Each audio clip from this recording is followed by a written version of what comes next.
Last ವಿಡಿಯೋದಲ್ಲಿ geometrical representation of complex number ಅಂದರೆ ಏನು, ಹಾಗೆ ಯೂಲರ್ಸ್ ಫಾರ್ಮುಲಾ ಅಂದರೆ ಏನು, ಸರ್ಕ್ಯುಲರ್ ಫಂಕ್ಷನ್ಸ್ ಅಂದರೆ ಏನು ಮೊದಲಾದ ಕಾನ್ಸೆಪ್ಟ್ಗಳನ್ನು ಸ್ಟಡಿ ಮಾಡಿದ್ವು. ಈ ವಿಡಿಯೋದಲ್ಲಿ ಮಾಡ್ಯುಲಸ್ ಮತ್ತು ಆಂಪ್ಲಿಟ್ಯೂಡಿನ ಕೆಲವು ಪ್ರಾಪರ್ಟಿಗಳನ್ನು ನೋಡೋಣ. First one, prove that mod z1 into z2 is equal to mod z1 into mod z2. Amplitude of z1 into z2 is equal to amplitude of z1 plus amplitude of z2. ಹಳೆಯ ವಿಡಿಯೋಗಳಲ್ಲಿ ಮಾಡ್ಯುಲಸ್ಸಿನ ಪ್ರಾಪರ್ಟಿನ ಹೇಳುವಾಗ ನಾನು ಈ ಪ್ರಾಪರ್ಟಿನ ಹೇಳಿದ್ದೆ. ಈಗ ಇದರ proof ಏನಿದೆ ನೋಡೋಣ. ನಮಗೆ ಗೊತ್ತಿದೆ z1 is equal to x1 plus i/1 ಅಲ್ವಾ. ಇದು general form of complex number. That is z is equal to x plus iy ಅನ್ನೋದು general form of complex number. ಅದು ಕಾರ್ಟಿಷಿಯನ್ ಫಾರ್ಮಲ್ಲಿ. ಪೋಲಾರ್ ಫಾರ್ಮಲ್ಲಿ ಏನು, z1 is equal to r1 into cos θ1 plus i sin θ1 ಅಲ್ವಾ. ಹಿಂದಿನ ವಿಡಿಯೋದಲ್ಲಿ polar form of complex number ಅಂದರೆ ಏನು ಅಂತ ಹೇಳಿ ನೋಡಿದ್ವು. ಅದರಲ್ಲಿ z1 ಅನ್ನು ಹೇಗೆ ಬರ್ಕೊಳ್ಬೋದು, z1 is equal to r1 of cos θ1 plus i sin θ1. ಇಲ್ಲಿ ಯೂಲರ್ಸ್ ಫಾರ್ಮುಲಾ ಅಂತ ಹೇಳಿ ಕೂಡ ನೋಡಿದ್ವು ಹಿಂದಿನ ವಿಡಿಯೋದಲ್ಲಿ. ಯೂಲರ್ಸ್ ಫಾರ್ಮುಲಾ ಏನು ಹೇಳುತ್ತೆ, e power i θ is equal to cos θ plus i sin θ ಅಂತ ಹೇಳುತ್ತೆ ಅಲ್ವಾ. ಈ ಯೂಲರ್ಸ್ ಫಾರ್ಮುಲಾನ ಯೂಸ್ ಮಾಡ್ಕೊಂಡು ಇದನ್ನು ಹೇಗೆ ಬರಿಬೋದು, z1 is equal to r1 cos θ1 plus i sin θ1 ಅನ್ನು ಯಾವ ರೀತಿ ಬರಿಬೋದು, e ಪವರ್ i θ1 ಅಂತ ಬರಿಬೋದಲ್ವಾ, e ಪವರ್ i θ1. ಇಲ್ಲಿ r1 ಅನ್ನೋದೇನು, ಮಾಡ್ಯುಲಸ್ ಯಾವುದ್ರದ್ದು, z1 ಇಂದ ಅಲ್ವಾ. ಅಂದರೆ modulus of z1 is equal to r1 ಅಲ್ವಾ. ಇಲ್ಲಿ where modulus of z1 is equal to r1. θ1 ಅನ್ನೋದೇನು, ಆಂಪ್ಲಿಟ್ಯೂಡ್ ಆಫ್ z1 ಅಲ್ವಾ. Amplitude of z1 is equal to θ1. Amplitude of z1 is equal to θ1 ಇರಲಿ. ಈಗ ನಾನು z2 ತಗೊಳ್ತೀನಿ. z2 is equal to polar ಫಾರ್ಮಲ್ಲಿ ಹೇಗೆ ಬರಿತೀವಿ, r2 into cos θ2 plus i sin θ2.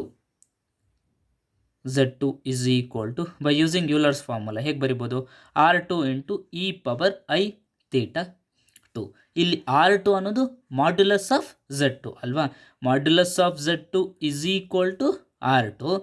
ಹಾಗೆ θ2 ಅನ್ನೋದು amplitude of z2, that is amplitude of z2 is equal to θ2.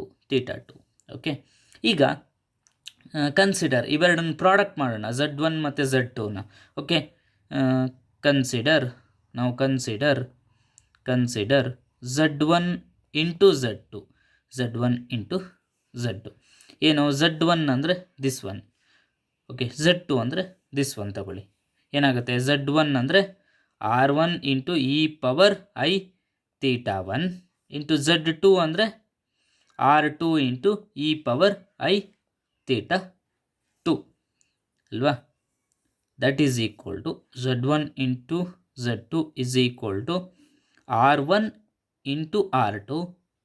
ಇದನ್ನು ಹೇಗೆ ಬರ್ಕೊಳ್ಬೋದು ನೋಡಿ, A power M into A power N ಅನ್ನು ಹೇಗೆ ಬರ್ಕೊಳ್ಬೋದು, A power M plus N ಅಂತ ಬರ್ಕೊಳ್ಬೋದಲ್ವಾ, A power M plus N ಅಂತ ಬರ್ಕೊಳ್ಬೋದಲ್ವಾ. ಹಾಗೆ ಅದೇ ರೀತಿ ಇದನ್ನು ಹೇಗೆ ಬರ್ಕೊಳ್ಬೋದು, ಇ ಪವರ್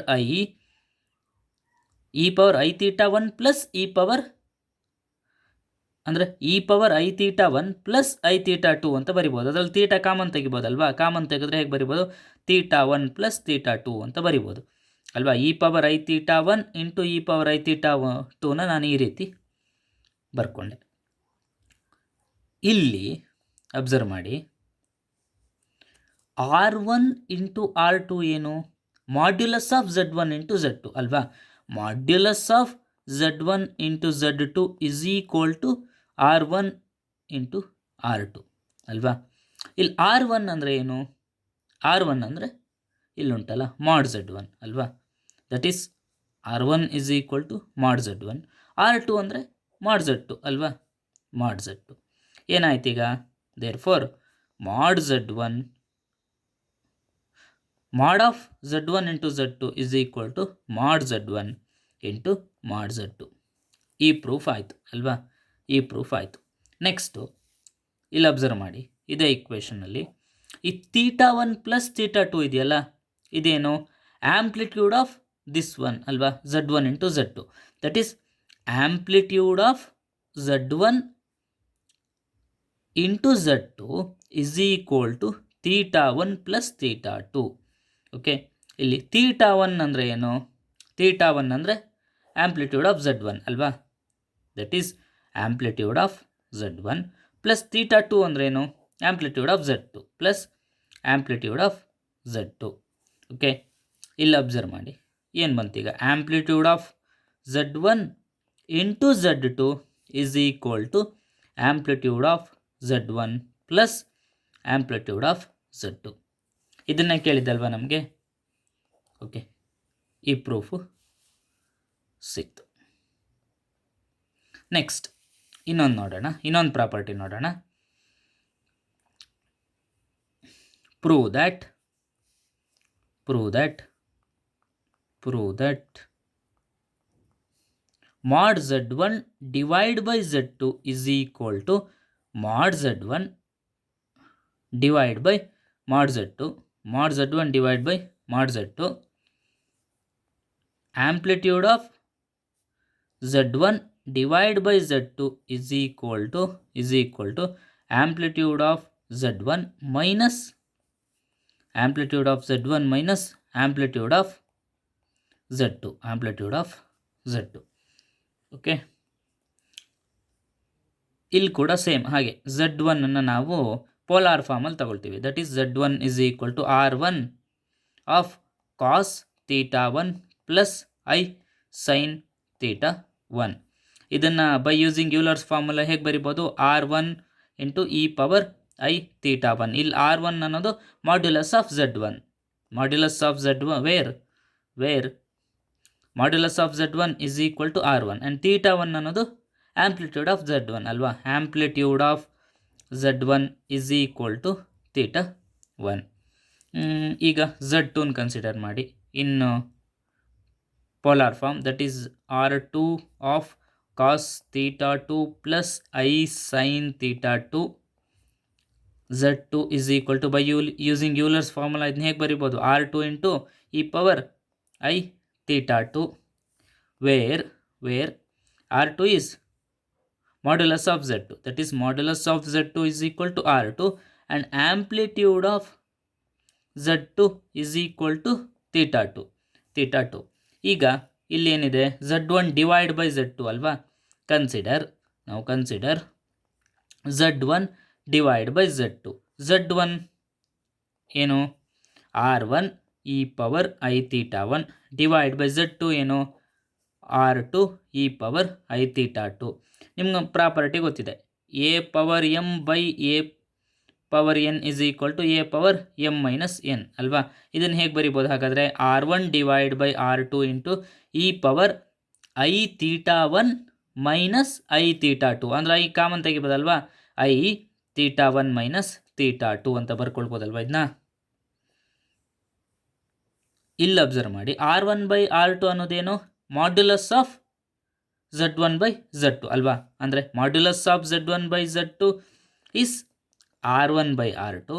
ಹಾಗೆ ಈ θ1 ಮೈನಸ್ θ2 ಅನ್ನೋದು ಆಂಪ್ಲಿಟ್ಯೂಡ್ ಆಫ್ ದಿಸ್ ಅಲ್ವಾ, that is amplitude of Z1 by Z2 is equal to θ1 minus θ2. ಇಲ್ಲಿ ಇದನ್ನು ಹೇಗೆ ಬರಿಬೋದು, mod Z1 mod of Z1 by Z2 is equal to R1 ಅಂತ ಹೇಳಿದರೆ ಮಾಡ್ Z1 ಅಲ್ವಾ, ಮಾಡ್ Z1 R2 ಅಂದರೆ ಮಾಡ್ Z2 ಅಲ್ವಾ, ಮಾಡ್ Z2. ಇಲ್ಲಿ ಏನು ಕೇಳಿದ್ರು ನಮಗೆ, ಮಾಡ್ Z1 by Z2 is equal to mod Z1 into ಮಾಡ್ Z2 ಅಂತ ಕೇಳಿದ್ರಲ್ವಾ, ಆಯಿತು. ಈಗ ಆಂಪ್ಲಿಟ್ಯೂಡ್ ಇನ್ನು ನೋಡೋಣ. Amplitude of Z1 minus Z2 is θ1 minus θ2 ಅಲ್ವಾ. ಇಲ್ಲಿ amplitude of Z1 divide by Z2 ಇಲ್ಲಿ θ1 ಅಂದರೆ ಏನು? θ1 ಅಂದರೆ ಆ್ಯಂಪ್ಲಿಟ್ಯೂಡ್ ಆಫ್ Z1 ಅಲ್ವಾ? ಆ್ಯಂಪ್ಲಿಟ್ಯೂಡ್ ಆಫ್ Z1 ಮೈನಸ್ θ2 ಅಂದರೆ ಏನು? θ2 ಅಂದರೆ ಆ್ಯಂಪ್ಲಿಟ್ಯೂಡ್ ಆಫ್ Z2 ಅಲ್ವಾ? Minus amplitude of Z2. Proof ಆಯ್ತಲ್ವಾ? ಇದನ್ನೇ ಕೇಳಿದಲ್ವ ನಮಗೆ ಪ್ರೂಫ್ ಆಯಿತು. Next concept equation of a straight line in complex form. Straight ಲೈನಿನ ಇಕ್ವೇಷನ್ ಕಾಂಪ್ಲೆಕ್ಸ್ ಫಾರ್ಮಲ್ಲಿ ಏನಿರುತ್ತೆ ನೋಡೋಣ. General equation of straight line ನಿಮಗೆ ಗೊತ್ತು, ಏನದು? AX + BY + C = 0 ಅಲ್ವಾ? ನಾನು ಇದನ್ನು ಇಕ್ವೇಷನ್ 1 ಅಂತ ಹೇಳಿ ಕರಿತೀನಿ. ಇದೇನು? General form of equation of straight line ಅಲ್ವಾ? ನಿಮಗೆ ಗೊತ್ತಿದೆ Z = X + IY ಅಂದರೆ ಅದು ಕಾಂಪ್ಲೆಕ್ಸ್ ನಂಬರು. Z ಬಾರ್ ಅಂದರೆ ಇದರ ಕಾಂಜುಗೇಟ್ ಏನು? X - IY ಅಲ್ವಾ? ಈಗ ಇವೆರಡನ್ನು ಆ್ಯಡ್ ಮಾಡಿ Z + Z ಬಾರ್ ಏನಾಯಿತು? Z + Z ಬಾರ್ ಅಂದರೆ 2 ಟೈಮ್ಸ್ X ಅಲ್ವಾ? 2 ಟೈಮ್ಸ್ X. ಇದನ್ನು ಹೇಗೆ ಬರ್ಕೊಳ್ಬೋದು? Z + Z ಬಾರ್ / 2 = X ಅಂತ ಬರಿಬೋದಲ್ವಾ? X ಅಂತ ಬರಿಬೋದಲ್ವಾ? ಈಗ Z - Z ಬಾರ್ ಮಾಡಿ, ಇದನ್ನು ಫಸ್ಟ್ ಆ್ಯಡ್ ಮಾಡಿದ್ವು ಇವೆರಡನ್ನು, ಈಗ ಸಬ್ಟ್ರ್ಯಾಕ್ಟ್ ಮಾಡೋಣ. ಅವಾಗ ಏನಾಗುತ್ತೆ? Z - Z ಬಾರ್ ಮಾಡಿದರೆ I × 2 ಟೈಮ್ಸ್ Y ಬಂತು. 2 ಟೈಮ್ಸ್ Y ಬಂತು. ಇದನ್ನು ಹೇಗೆ ಬರಿಬೋದು? That implies Z - Z bar / 2iನ ನಾನು ರೈಟ್ ಸೈಡಲ್ಲಿತ್ತು, ಲೆಫ್ಟ್ ಸೈಡ್ ಇತ್ತು ಅಂದಾಗ ಡಿನಾಮಿನೇಟ್ರಿಗೆ ಹೋಗುತ್ತಲ್ವಾ? Y. ಈ Y ಮತ್ತು Xಗಳಿದಾವಲ್ಲ, ಇದನ್ನು ಸಬ್ಸ್ಟಿಟ್ಯೂಟ್ ಮಾಡಿ ಈಕ್ವೇಷನ್ 1ಗೆ ಈ X ಈ Yನ ಸಬ್ಸ್ಟಿಟ್ಯೂಟ್ ಮಾಡಿ. ಏನು ಬಂತೀಗ? A × X ಪ್ಲೇಸಿಗೆ this one, Z + Z bar / 2 plus B Y ಪ್ಲೇಸಿಗೆ this one, that is Z - Z bar / 2i plus C = 0. That implies A × first term ಹಾಗೆ ಬರ್ಕೊಳ್ಳಿ, Z / Z ಬಾರ್ / 2 ಪ್ಲಸ್ ಐಯಿಂದ multiply ಮಾಡಿ okay, I × B Z - Z bar / 2i ಇದೆ, ಇಲ್ಲಿ ಐಯಿಂದ multiply ಮಾಡಿದ್ದೀನಿ, ಐಯಿಂದ ಮಲ್ಟಿಪ್ಲೈ ಮಾಡಿದ್ಮೇಲೆ ಡಿವೈಡ್ ಮಾಡಬೇಕಲ್ವಾ? ಡಿವೈಡ್ ಮಾಡ್ತೀನಿ, ಆವಾಗ ಇದು I² ಆಗುತ್ತಲ್ವಾ? I ಇತ್ತು × I ಅಂದರೆ I² ಆಯಿತು, plus C = 0. That implies A × Z + Z bar / 2 ಇಲ್ಲಿ 2i² ಅಂದರೆ -2 ಆಗುತ್ತಲ್ವಾ? ಅಂದರೆ -I × B / Z - Z bar / 2 plus C = 0. ಇದನ್ನು ಹೇಗೆ ಬರ್ಕೊಳ್ಬೋದು? ಇದನ್ನು ಈ ರೀತಿ ಬರ್ಕೊಳ್ಬೋದಾ? A × Z + Z bar minus I × B × Z - Z bar plus 2C = 0. ಈ ರೀತಿ ಬರ್ಕೊಳ್ಬೋದಲ್ವಾ? ನಾವು collect the terms containing Z and terms containing Z bar. Terms containing Z is A minus IB. Terms containing Z bar is A plus IB plus 2C = 0. ಈಗ ನಾವು put mu is equal to A plus IB. mu is equal to A plus IB ಅಂದರೆ obviously ಏನಾಗುತ್ತೆ? Mu bar ಏನಾಗುತ್ತೆ? Mu bar ಅನ್ನೋದು A - IB ಆಗುತ್ತಲ್ವಾ? A - IB ಆಗುತ್ತೆ. And put 2C = lambda. ಈ ಈಕ್ವೇಷನಲ್ಲಿ A plus IB ಪ್ಲೇಸಿಗೆ ಮ್ಯೂವನ್ನು, A - IB ಪ್ಲೇಸಿಗೆ mu ಬಾರನ್ನು, 2C ಪ್ಲೇಸಿಗೆ ಲ್ಯಾಂಬ್ಡಾನ substitute ಮಾಡಿ. ಏನು ಬಂತು? ದಟ್ ಇಂಪ್ಲೈಸ್ A - IB ಅಂದರೆ mu bar into Z plus A plus IB ಅಂದರೆ mu into Z bar plus lambda, 2C ಅಂದರೆ ಲ್ಯಾಂಬ್ಡಾ ಅಲ್ವಾ? = 0. This is the equation of straight line in complex form. Equation of straight line in complex form. Equation of a straight line in complex form ಏನು ನೋಡಿದ್ವು. ಈಗ equation of a line passing through 2 given points ಏನಾಗುತ್ತೆ ನೋಡೋಣ. ನಾನೊಂದು ಪ್ಲೇನನ್ನು consider ಮಾಡ್ತೀನಿ. Okay, plane say some X Y plane. Okay, X Y plane ಇದೊಂದು complex plane ಆಯಿತಾ. ಇಲ್ಲಿ ಓ ಎಕ್ಸ್ ಅನ್ನೋದು ರಿಯಲ್ ಆ್ಯಕ್ಸಿಸ್, ಓ ವೈ ಅನ್ನೋದು ಇಮ್ಯಾಜಿನರಿ ಆ್ಯಕ್ಸಿಸ್. ಇದರಲ್ಲಿ ನಾನೊಂದು ಪಾಯಿಂಟ್ ಕನ್ಸಿಡರ್ ಮಾಡ್ತೀನಿ. ಓಕೆ, ಪಾಯಿಂಟ್, ಅದನ್ನು ಎ ಅಂತ ಕರಿತೀನಿ. ಇನ್ನೊಂದು ಪಾಯಿಂಟ್ ಕನ್ಸಿಡರ್ ಮಾಡ್ತೀನಿ, ಅದನ್ನು ಬಿ ಅಂತ ಕರಿತೀನಿ. ಓಕೆ, ಎ ಮತ್ತು ಬಿ ಅಂತ ಕರಿತೀನಿ. ಒಂದು ಕಾಂಪ್ಲೆಕ್ಸ್ ಪ್ಲೇನಲ್ಲಿ ಪಾಯಿಂಟ್ ಇದೆ ಅಂದರೆ ಅದು ಕಾಂಪ್ಲೆಕ್ಸ್ ನಂಬರ್ ಅಲ್ವಾ. ಯಾವಾಗ ಒಂದು ಪ್ಲೇನನ್ನು ಕಾಂಪ್ಲೆಕ್ಸ್ ಪ್ಲೇನ್ ಅಂತ ಹೇಳ್ತೀವಿ?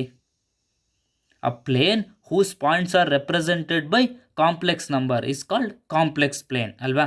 ಈ ಕಾಂಪ್ಲೆಕ್ಸ್ ಪ್ಲೇನಲ್ಲಿ ನಾವು 2 ಪಾಯಿಂಟ್ ತೊಗೊತೀವಿ ಅಂದರೆ ಆಬ್ವಿಯಸ್ಲಿ ಕಾಂಪ್ಲೆಕ್ಸ್ ನಂಬರ್ ಆಗುತ್ತೆ. ಕಾಂಪ್ಲೆಕ್ಸ್ ನಂಬರನ್ನು ಹೇಗೆ ಡಿನೋಟ್ ಮಾಡ್ತೀವಿ? ಝಡ್ಡಿಂದ ಡಿನೋಟ್ ಮಾಡ್ತೀವಲ್ವಾ. ಇದನ್ನು Z1 ಅಂತ ಕರಿತೀನಿ, ಎನ. ಬಿನ Z2 ಅಂತ ಕರಿತೀನಿ. ಓಕೆ, Z2 ಅಂತ ಕರಿತೀನಿ. ನಾವು ಜಾಯಿನ್ ಎ ಬಿ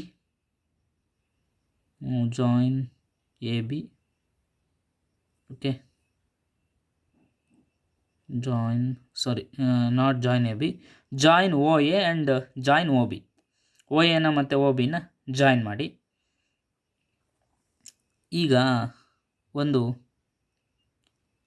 ಎ ಇಂದ ಬಿ ಅನ್ನು ಜಾಯಿನ್ ಮಾಡಿ. ಅಂದರೆ ಎ ಮತ್ತು ಬಿ ಮೂಲಕ ಒಂದು ಲೈನ್ ಹೋಗಿದೆ ಅಂದ್ಕೊಳ್ಳೋಣ. ಓಕೆ, ಒಂದು ಲೈನ್ ಪಾಸ್ ಆಗಿದೆ. ಓಕೆ, ಲೈನ್ ಪಾಸ್ ಆಗಿದೆ. ಓಕೆ, ಎ ಮತ್ತು ಬಿ ಥ್ರೂ ಎ ಬಿ ಒಂದು ಲೈನ್ ಪಾಸ್ ಆಗಿದೆ. ಓಕೆ, ಈ ಲೈನ್ ಎ ಇಂದ ಬಿ ಅಲ್ಲಿ ಇನ್ಫೈನೈಟ್ ಪಾಯಿಂಟ್ಸ್ ಇದೆ ಅಲ್ವಾ. ಇನ್ಫೈನೈಟ್ ಪಾಯಿಂಟ್ಸಲ್ಲಿ ನಾನು ಯಾವುದಾದ್ರೂ ಒಂದು ಪಾಯಿಂಟ್ ಕನ್ಸಿಡರ್ ಮಾಡ್ತೀನಿ. ಓಕೆ, ಈ ಪಾಯಿಂಟನ್ನು ಕನ್ಸಿಡರ್ ಮಾಡ್ತೀನಿ. ಇದನ್ನು ನಾನು ಪಿ ಅಂತ ಹೇಳಿ ಕರಿತೀನಿ. ಓಕೆ, ಪಿ ಅಂತ ಹೇಳಿ ಕರಿತೀನಿ. ಇದು ಕಾಂಪ್ಲೆಕ್ಸ್ ನಂಬರ್ ಅಲ್ವಾ. ಇದನ್ನು ಝಡ್ಡಿಂದ ಡಿನೋಟ್ ಮಾಡ್ತೀನಿ. ಓಕೆ, ನಾವು ಜಾಯಿನ್ ಓ ಪಿನ ಜಾಯಿನ್ ಮಾಡಿ. ಓಕೆ, ಓ ಪಿನ ಜಾಯಿನ್ ಮಾಡಿದ್ದು. ಈಗ ಈ ಸ್ಟ್ರೈಟ್ ಲೈನ್ ಇದೆಯಲ್ಲ, ಇಲ್ಲೊಂದು ಲೈನ್ ಇದೆ ನೋಡಿ, line passing through A B. ಇದರ ಇಕ್ವೇಷನ್ ಏನು ಅಂತ ಕಂಡುಹಿಡಬೇಕು. Equation of a line passing through 2 given points ಅಲ್ವಾ. ಗಿವನ್ ಪಾಯಿಂಟ್ಸ್ ಯಾವುದು? ಎ ಮತ್ತು ಬಿ. ಈ ಲೈನಿನ ಇಕ್ವೇಷನ್ ಏನು ಅಂತ ಹೇಳಿ ನಾವು ಫೈಂಡ್ ಔಟ್ ಮಾಡಬೇಕು. In this let z1 is equal to x1 plus iy1 and z2 is equal to x2 plus iy2 be any two complex numbers which are represented by a and b respectively in the complex plane, and let z is equal to x plus iy is a complex number which is on the line passing through 2 given points. Okay, let z is equal to x plus iy is a complex number which is on the line passing through 2 points a and b and is represented by p. ಈಗ ಇದರಲ್ಲಿ A P ಏನಿದೆ, A ಪಿಯ distance ಏನು? A ಪಿಯ distance is Z minus Z1 ಅಲ್ವಾ. A ಪಿಯ distance Z minus Z1, P Z minus Z1 ಅಲ್ವಾ. A ಬಿಯ ಡಿಸ್ಟೆನ್ಸ್ ಏನು? ಎ ಬಿಯ ಡಿಸ್ಟೆನ್ಸ್ Z2 ಮೈನಸ್ Z1 ಅಲ್ವಾ. Z2 ಇದು ಪಾಯಿಂಟ್ Z2, ಇದು ಪಾಯಿಂಟ್ Z1 ಅಲ್ವಾ. This minus this, A P ಇದು ದಿಸ್ ಮೈನಸ್ ದಿಸ್ ಅಲ್ವಾ. ಈಗ ಆ್ಯಂಗಲ್ ನೋಡಿ, ಇಲ್ಲಿ ಆ್ಯಂಗಲ್ ಫಾರ್ಮ್ ಆಗಿರುತ್ತಲ್ಲ, ಯಾವುದು? A P O this angle, A P O this angle. Okay, A P O this angle ಮತ್ತು A B O ಇವೆರಡು angle same ಅಲ್ವಾ. ಎರಡರದ್ದು angle same. ಹಾಗಾದರೆ ನಾವು ಆ್ಯಂಗಲ್ ಸೇಮ್ ಅಂದರೆ ಹೇಗೆ ಬರಿಬೋದು? ಆ್ಯಂಪ್ಲಿಟ್ಯೂಡ್ ಅಥವಾ ಆರ್ಗ್ಯುಮೆಂಟ್ ಅಂತ ಬರಿಬೋದಲ್ವ. ಅಂದರೆ amplitude of A P is same as amplitude of A B ಅಲ್ವಾ. ಆ್ಯಂಪ್ಲಿಟ್ಯೂಡ್ ಅಂತ ಬೇಕಾದರೂ ಬಳಸ್ಬೋದು, ಆರ್ಗ್ಯುಮೆಂಟ್ ಅಂತ ಬೇಕಾದರೂ ಬಳಸ್ಬೋದು. ಎರಡರದ್ದು ಮೀನಿಂಗ್ ಒಂದೇ. ಹಾಗೆ ಬಳಸ್ಬೋದಲ್ವಾ. Amplitude of A P is equal to amplitude of A B. Amplitude of A P ಏನು? ಎ ಪಿ ಅಂದರೆ Z minus Z1, is equal to amplitude of A B ಅಂದರೆ Z2 ಮೈನಸ್ Z1. ಇದನ್ನು ಹೀಗೆ ಬರಿಬೋದಾ? Amplitude of okay small A okay small A amplitude of Z minus Z1 minus amplitude of Z2 minus Z1 is equal to 0. ಇದನ್ನು ಹೇಗೆ ಬರಿಬೋದು? Amplitude of Z minus Z1 divide by Z2 minus Z1 is equal to 0 ಮತ್ತು pi ಈ ಪ್ಲೇನಲ್ಲಿ complex ಪ್ಲೇನಲ್ಲಿ 0 ಮತ್ತು pi same ಆಗಿ act ಮಾಡುತ್ತಲ್ವ. ಇದು 0 ಬೇಕಾದ್ರಾಗಿರ್ಬೋದು, ಪೈ ಬೇಕಾದ್ರಾಗಿರ್ಬೋದಲ್ವ. Or pi this is 0 or pi ಏನು ಬೇಕಾದ್ರೆ. ಅಂದರೆ amplitude of something is 0 or pi ಅಂದರೆ ಆಬ್ವಿಯಸ್ಲಿ ದಿಸ್ ಈಸ್ ಕಾನ್ಸ್ಟೆಂಟ್. ಇದು ಕಾನ್ಸ್ಟೆಂಟ್ ಅಲ್ವಾ. ಅಂದರೆ Z minus Z1 divide by Z2 minus Z1 is equal to uh constant ಅಲ್ವಾ. ಅ constant. ನಾನು ಅದನ್ನು ಸಮ್ ಲ್ಯಾಂಬ್ಡಾ ಅಂತ ಕರಿತೀನಿ. ಓಕೆ, ಲ್ಯಾಂಬ್ಡಾ ಅಂತ ಕರಿತೀನಿ. ಲ್ಯಾಂಬ್ಡಾ ಅನ್ನೋದು ಕಾನ್ಸ್ಟೆಂಟ್. ಇಲ್ಲಿ ಅಬ್ಸರ್ವ್ ಮಾಡಿ, ಇದು ಒಂದು ಪ್ಯೂರ್ಲಿ ರಿಯಲ್ ನಂಬರ್ ಆಗಿದೆ ಅಲ್ವಾ. For example Z plus Z bar ಅಂದರೆ ಏನಾಗುತ್ತೆ? X plus IY plus X minus IY ಅಲ್ವಾ. That is equal to 2 times X. ಅಂದರೆ ಇದನ್ನು ಪ್ಯೂರ್ಲಿ ರಿಯಲ್ ಅಲ್ವಾ, ಪ್ಯೂರ್ಲಿ ರಿಯಲ್. ಅದೇ ರೀತಿ ಇಲ್ಲೂ ಅಬ್ಸರ್ವ್ ಮಾಡಿ, ಇದು ಪ್ಯೂರ್ಲಿ ರಿಯಲ್ ಅಲ್ವಾ, ಪ್ಯೂರ್ಲಿ ರಿಯಲ್ ಆಯಿತು. ಪ್ಯೂರ್ಲಿ ರಿಯಲ್ ಅಲ್ವಾ ಇದು. ಅಂದರೆ some constant Z, this term is equal to some constant ಅಂದರೆ obviously this term is purely real ಅಲ್ವಾ. ಏನಂತ ಬರಿಬೋದು? Z minus Z1 divide by Z2 minus Z1 is purely real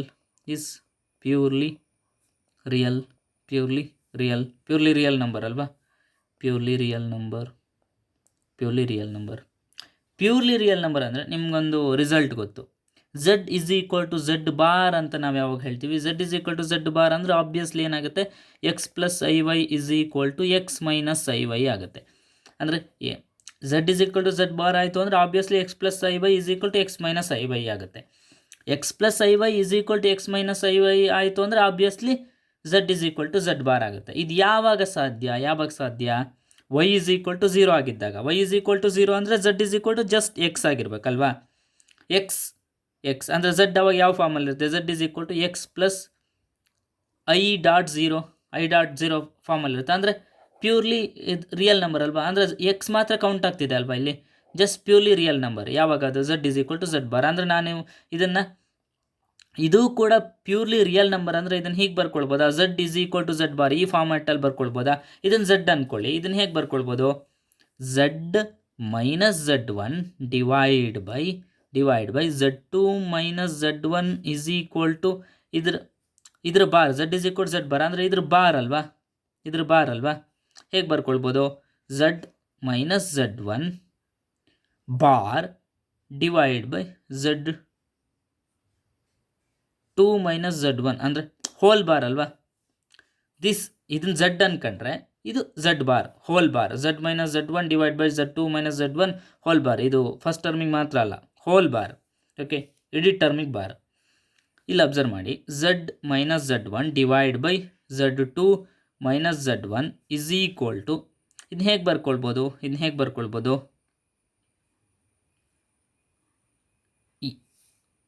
A minus B whole bar is equal to A bar minus B bar ಅಂತ ಬರಿಬೋದಾ? ಅಂದರೆ ಇದನ್ನು ಹೇಗೆ ಬರಿಬೋದು? Z bar minus Z minus 1 bar. ಇಲ್ಲಿ ಹೇಗಿದೆ? A by B whole bar ಅಂತ ಇದೆ. ಅಂದರೆ ಇದನ್ನು A bar by B bar ಅಂತ ಬರಿಬೋದಲ್ವಾ. ಅಂದರೆ Z ಮೈನಸ್ Z1 ಬಾರ್ ಅಂತ ಬರಿಬೋದು. ಅದನ್ನು ನಾನು ಸ್ಪ್ಲಿಟ್ ಮಾಡಿ ಈ ರೀತಿ ಬರ್ಕೊಂಡಿದ್ದೀನಿ. ಹಾಗೆ ಡಿನಾಮಿನೇಟ್ರಲ್ಲೂ ಅದೇ ರೀತಿ ಬರಿಬೋದಲ್ವಾ. Z2 minus Z1 whole bar ಅಂದರೆ Z2 bar minus Z1 bar ಅಂತ ಬರಿಬೋದಲ್ವಾ. Z1 ಬಾರ್ ಅಂತ ಬರಿಬೋದು. ದಟ್ ಇಂಪ್ಲಾಯ್ಸ್ ಈಗ Z ಮೈನಸ್ Z1 ದಿಸ್ ಟರ್ಮನ್ನು ಇಲ್ಲಿಗೆ ತನ್ನಿ, ರೈಟ್ ಸೈಡಲ್ಲಿರೋ ಟರ್ಮನ್ನು ಲೆಫ್ಟ್ ಸೈಡಿಗೆ ತಂದಾಗ ನ್ಯೂಮರೇಟ್ರಲ್ಲಿ ಇದ್ದು ಡಿನಾಮಿನೇಟ್ರಿಗೆ ಹೋಗುತ್ತಲ್ವಾ. Z bar minus Z1 bar is equal to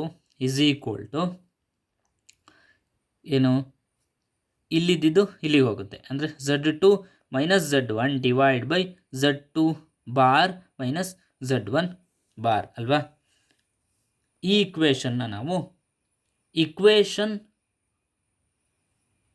of a line passing through 2 points ಅಂತ ಹೇಳ್ತೀವಿ. Equation of a line passing through 2 given points. Okay, thank you.